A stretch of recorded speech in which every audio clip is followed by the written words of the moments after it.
The night was dark and stormy, the kind that made the sea churn with anger. Waves crashed against the wooden hull of a longship, a vessel built to slice through the water like a knife.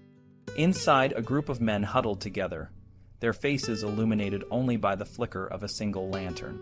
They were the crew of a ship that belonged to a king who had a vision to protect his land from the terror that swept across it like a storm. Alfred, king of the Anglo-Saxons, was a man of many talents. He was a warrior, a lawmaker, and a scholar.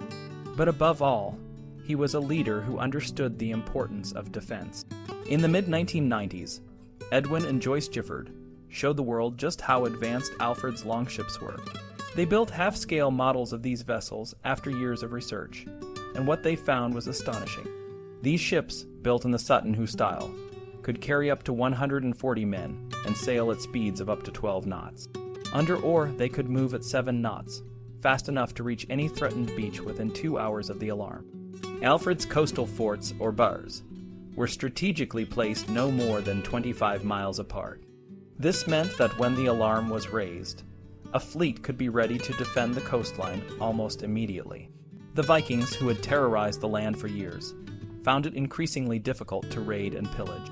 The Anglo-Saxon state took its naval defense seriously, and King Edgar, who ruled from 957 to 975, continued this tradition. According to William of Malmesbury, Edgar maintained 3 fleets, one on the east coast, one on the west, and one in the north. These fleets patrolled the coasts, keeping an eye out for pirates and protecting the kingdom. The importance of the navy in Anglo-Saxon England cannot be overstated. M. Strickland, writing in 1996, argued that the navy was the arm to which the Anglo-Saxons attached great, if not supreme, significance. This was not just a matter of national pride, it was a matter of survival. A longship found at Hedeby in the late 1990s, with space for 64 oars, suggested that Alfred's model had found imitators. Even the gift of a warship to the king was a sign of the times. Bishop Ælfwold of Crediton bequeathed a longship with 64 oars to King Ethelred II, and Earl Godwine gave a great ship to Edward the Confessor. Emperor Henry III of the Holy Roman Empire even asked England for a flotilla of ships to support his campaign against Count Baldwin V of Flanders. Alfred's reign was a turning point in English history. He reigned for 28 years, from 871 to 899, and during this time he not only defended his kingdom, but also laid the foundations for a strong and unified nation. He organized a national defense system, reformed the clergy, and commissioned translations of important works into English. The Anglo-Saxon Chronicle, a record of the kingdom's history, was likely started during his reign. Alfred's efforts were not just military. He believed in the power of education and the written word. He understood that a well-governed nation needed educated leaders and a literate population. Alfred's influence was felt long after his death. His successors, such as King Edgar, continued to strengthen the kingdom. Unlike the Carolingian Empire, which fragmented after the death of Charles the Great, Alfred's kingdom remained strong and united. The English language, which began to emerge as a distinct branch of the Germanic group in the 5th century, flourished under his reign. It evolved from an oral tradition into a written language that could convey complex ideas and stories. Old English poetry, with its alliterative verse and heroic themes, was a testament to the cultural richness of the time. The Exeter Book, a collection of Old English poetry compiled around 975, provides a glimpse into this world. It includes works like Widsith, which tells of a Scop's travels and the stories he shared in the mead halls of kings. Another poem, Dior, is a lament for a Scop who has lost his lord's favor. These poems, along with others like Beowulf, The Battle of Maldon, and The Wanderer, are some of the most significant works of Old English literature. They reflect the values and experiences of the Anglo-Saxon people, from the warriors who fought to protect their land to the bards who kept their stories alive. Alfred's legacy was not just in the military and political realms. It was also in the cultural and educational achievements of his kingdom. The Anglo-Saxon period saw the rise of a rich literary tradition, and the English language became a powerful tool for governance, law, and art. As the Kingdom of England grew, so did its language, laying the foundation for the rich and diverse culture that continues to this day. Alfred's vision of a strong, educated, and united nation remains a testament to his leadership and his belief in the power of the written word. In the heart of Anglo-Saxon England, the Exeter Book stands as a treasure trove of poetry and riddles, offering a glimpse into the lives and thoughts of people who lived centuries ago. Most of the poems in this collection are religious, but there are a few that stand out for their emotional depth and timeless appeal. These poems, often lyrical or elegiac, speak of love, loss, and the struggles of life, resonating with readers even today when family breakdown and exile are still significant issues. One such poem is The Wife's Lament. This piece tells the story of a woman who is separated from her husband, not because of any fault of her own, but to satisfy the honor of his family. She describes her loneliness and grief, painting a picture of a world where she is friendless and alone. Her words are a powerful reminder of the pain that comes with being torn away from those we love. Another touching poem is The Husband's Message. Here, a man writes to his wife, reminding her of the vows they once made and asking her to join him in a new home across the sea. His words are a plea for her to remember their love and to start a new life with him. This poem captures the deep bond between a husband and wife and the lengths to which love can drive a person. Two other poems, The Seafarer and The Wanderer, are more ambitious in their themes and even more profound in their impact. The Seafarer is a haunting tale of a man who is driven by a deep-seated wanderlust, a feeling that is as much a part of his soul as the cold and stormy seas he traverses. He laments the loss of the warmth and camaraderie of the mead hall, a symbol of the good life he once knew. The poem is a meditation on the transient nature of life and the loneliness of the soul in a world that is often harsh and unforgiving. The Wanderer is the story of an exile, a man who has lost his Lord and his home. He reflects on the happiness of his past life and the cold, friendless present he now faces. This poem is a reflection on the Christian soul's journey through life, a life that is marked by loss and struggle, but also by the hope of finding a new home in the afterlife. The poet interweaves the everyday realities of life with spiritual musings, creating a powerful narrative that speaks to the human condition. In a world of lords and warriors, where the queen presides over feasts and serves her guests, the Exeter Book also includes the story of Judith. This poem is a retelling of the biblical tale of the Jewish widow who kills Holofernes, the enemy commander. In this version, Judith is not just a widow but a warrior, a symbol of strength and courage. Some scholars believe that the poem might have been a tribute to Ethelfled, Lady of the Mercians, a powerful and warlike figure in Anglo-Saxon history. The Exeter Book also contains a collection of riddles, short poems designed to entertain and challenge the audience. These riddles describe everyday objects in a way that makes them seem mysterious and intriguing. For example, one riddle describes the churning of butter, where the churner is one moment forceful, the next knocked quite up, blown by his exertion. Another riddle, more serious in tone, muses on the paradox of the cross, once a symbol of punishment, now adorned in gold and jewels. These riddles are a testament to the Anglo-Saxon love of wordplay and the joy of solving puzzles. The Vercelli Book, another important manuscript from this period, is held in the Cathedral Library of Vercelli in Italy. It contains both prose and poetry, including a complete version of The Dream of the Rood, a poem that describes Christ's crucifixion from the perspective of the cross itself. This poem, which also appears in fragments on the Ruthwell Cross, is a powerful meditation on the nature of sacrifice and redemption. In the world of Anglo-Saxon England, the Anglo-Saxon Chronicle stands as a unique and invaluable historical record.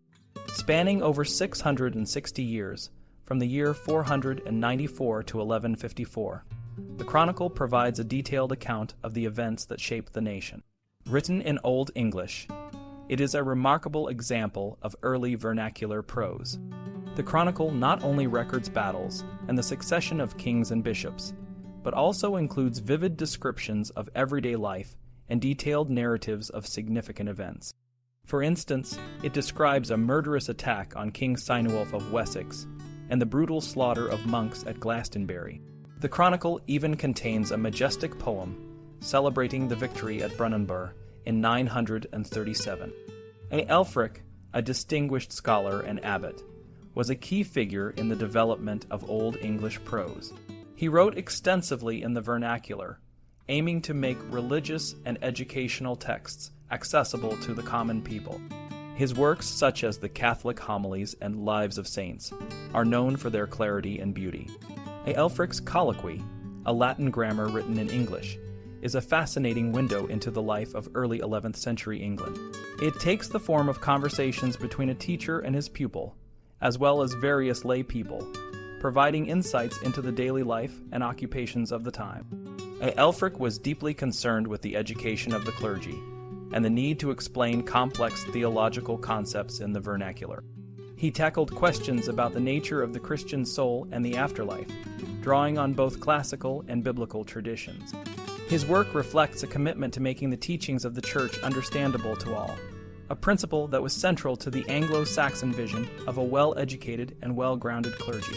In the world of Anglo-Saxon England, these texts and poems are not just relics of the past, but living testimonies to the rich cultural and spiritual life of a people who, in many ways, were not so different from us.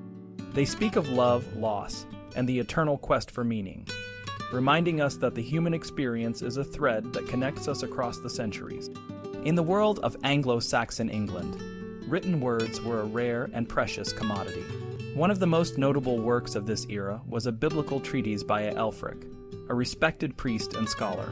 This treatise was unique because it was written not just for priests but for laymen, specifically for a thegn, a high-ranking noble who lived near Eynsham.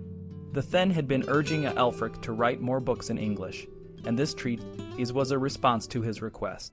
It shows that there was a small but educated group of people among the Anglo-Saxon nobility who were interested in reading and learning. Alfred's work was part of a broader trend of translating important texts into English. One of the key figures in this movement was Ealdorman Ethelwerd, who lived around the end of the 10th century. Ethelwerd was a nobleman with a rich family history, tracing his lineage back to King Alfred's brother.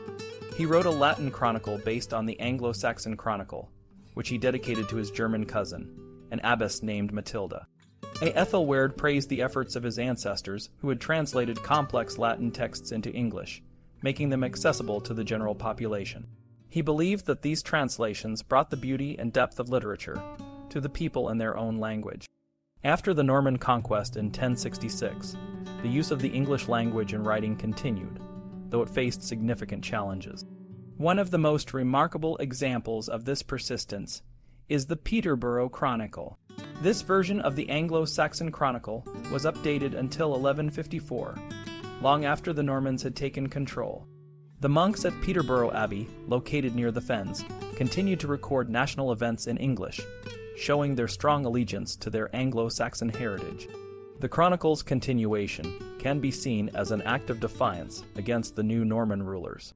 The abbey's resistance was evident in other ways as well. When Abbot Leofric, a relative of the famous Earl Leofric and his wife Godova, died shortly after the Battle of Hastings, the monks elected an Englishman named Brand as the new abbot. They even pledged their loyalty to Edgar the Atheling, the rightful heir to the English throne. William the Conqueror eventually allowed Brand to become abbot, but imposed heavy taxes on the abbey. After Brand's death, the Normans appointed a French abbot, but the monks continued to fight for their right to choose their own leaders. In 1116, a fire destroyed much of the abbey, including the original Chronicle manuscript. However, the monks decided to restore the text, which shows their deep commitment to preserving the history of Old England. They borrowed a copy of the Kentish Chronicle from St. Augustine's in Canterbury to help them bring the Peterborough Chronicle up to date. This restoration work continued for several decades, with various scribes adding new entries. The language of Old English, or Anglo-Saxon as we call it today, was rich and complex. King Alfred, who ruled in the late 9th century, referred to it as Englisk, while scholars called it Lingua Anglica or Lingua Saxonica. Old English was part of the Indo-European family of languages and had strong ties to Old High German, Old Saxon, and Old Frisian. The most prominent dialect was West Saxon, which became the standard literary language. It was used in many of the surviving Anglo-Saxon texts, including the famous epic poem Beowulf. The evolution of Old English can be traced through the Anglo-Saxon Chronicle, which shows the changes in language and script over time. The Chronicle's early sections were written in a single hand, but later entries reflect the changing styles and vocabulary of the period. The language also had unique characters like thorn th and fd for the th sound, and win w for the w sound. These characters were adapted from the runic alphabet, which the Anglo-Saxons brought to Britain. Runes were originally used for engraving on wood, but the Latin alphabet, introduced by Irish missionaries, became the standard for writing in both English and Latin. Latin was the language of the church and officialdom, and many Anglo-Saxon scholars produced works in this language. One of the most important types of Latin documents were land charters, which recorded grants of land and property. These documents were crucial for the church, which used them to secure and manage its holdings. The first charters appeared in the 670s, and by the end of the Anglo-Saxon period, there were over 1,200 copies of such documents. These charters were often stored in churches or bound into gospel books, making them both legal and sacred texts. Aldhelm, a contemporary of Bede, was one of the most prolific Latin authors of the period. His works, while sometimes criticized for their elaborate style, were influential and covered a wide range of topics, from poetry to theology. Aldhelm's treatise on virginity, for example, was written in both verse and prose and was highly regarded. His other works included a travelogue through Cornwall and Devon, letters to kings, and technical treatises on poetics and numerology. Despite the importance of Latin, the laws of the Anglo-Saxon kingdoms were often written in English. King Alfred, for instance, used the vernacular in his legal documents, reflecting a growing tradition of lay literacy in 9th century Wessex. Even in government business, written messages were common, though they did not replace oral communication entirely. King Alfred often used written messages and seals to convey his decisions to his thegns, and bishops sometimes preferred to communicate by letter to maintain confidentiality. The persistence of the English language in writing, the rich literary tradition, and the importance of legal documents in both Latin and English all highlight the complex and evolving nature of Anglo-Saxon society. Even as the Normans took control, the legacy of the Anglo-Saxons continued to shape the language and culture of England. When King Alfred died in October 899, his son Edward took over. Edward, known as Edward the Elder, had big shoes to fill. His father, King Alfred, had not only defended the kingdom from Danish invaders, but also laid the groundwork for a strong, united England. Edward decided to be crowned in Kingston upon Thames, a town in Surrey. This was a smart move, because Kingston was close to both Kent and London. Kent had its own history, and London was a once great Mercian city. By choosing Kingston, Edward was showing that he wanted to be more than just the King of Wessex. He wanted to be the king of all the Anglo-Saxons. The title King of the Anglo-Saxons was becoming more common, and it showed that the idea of a united England was growing. Edward didn't just want to defend the land, he wanted to expand it. He aimed to bring the Danish-controlled areas known as the Danelaw back under English rule. To achieve this, Edward had to build a strong military. He followed in his father's footsteps by building fortresses, known as burhs, to protect his people and serve as bases for his army. These fortresses were strategically placed to control key areas and defend against Danish attacks. Edward also had a powerful ally in his sister, Aethelfled, who was the Lady of Mercia. Together, they worked to reconquer the Danelaw and bring it back under English control. Edward and Aethelflaed's efforts paid off. They successfully took control of East Anglia and parts of the Midlands. Edward also secured alliances with other powerful figures, such as the rulers of Northumbria and Strathclyde. By the time of his death in 924, Edward had significantly expanded the territory of the English kingdom. The royal court of Wessex, which was now the center of English power, became a hub of political activity. Noblemen came to the court seeking land grants, influence, and favorable judgments. Bishops and abbots also visited, hoping to push for church reforms or start new building projects. The court was a place where the king's decisions could make or break a person's fortune. Edward's reign marked a turning point in English history. He not only defended the kingdom, but also worked to unify it. His efforts laid the foundation for a strong, centralized English state. The court of Wessex, with its growing influence and wealth, became the focal point of English political life. During this time, the role of the Queen also became more significant. Queens like Egifu, Edward's second wife, used their influence to support various causes, often in church matters. They were not just figureheads, but active participants in the political and religious life of the kingdom. Edward's success in consolidating power and expanding the English kingdom set the stage for his successors. His son, Athelstan, would go on to complete the unification of England, making it a powerful and influential kingdom in Europe. The story of King Athelstan is a tale of a young man who rose to power and became one of the greatest kings of early England. From the moment he took the throne, Athelstan faced challenges that tested his strength and resolve. But he was not just a warrior. He was a ruler who understood the importance of unity and law. Aethelstan's journey began in the shadow of his father, King Edward, who had worked tirelessly to unite the English kingdoms and push back the Viking invaders. Edward's strategy was to build a network of fortified towns called burhs, which served as centers of defense and administration. These burhs became the backbone of the kingdom, and Aethelstan learned from this system. When Edward died in 924, Aethelstan faced a crisis. His legitimacy was questioned because his mother, Ecgwina, was not considered of noble birth. Despite this, with the support of his aunt, Aethelfled, the Lady of the Mercians and the nobles of Mercia, Aethelstan secured the throne. He was crowned at Kingston upon Thames, just as his father had been, solidifying his claim to the kingship. Aethelstan's reign was marked by significant achievements. He expanded the kingdom, bringing all of England under his rule, including the powerful Viking kingdom of York. In 930, he hosted a grand assembly at Nottingham, where he received homage from English notables, Welsh under-kings, and Danish jarls. This was a clear sign of his growing power and influence. One of the most defining moments of Aethelstan's reign was the Battle of Brunanburh in 937. This battle was a turning point in the history of England. A coalition of enemies, including the King of York, the King of Scotland, and the King of Strathclyde, united to challenge Aethelstan's rule. But Aethelstan's forces, including jarls from the Danelaw and Scandinavian mercenaries, emerged victorious. The battle was so significant that it was celebrated in an epic poem, which praised the bravery of Aethelstan and his brother, Prince Edmund. The poem, recorded in the Anglo-Saxon Chronicle, is a powerful tribute to the strength and courage of the English people.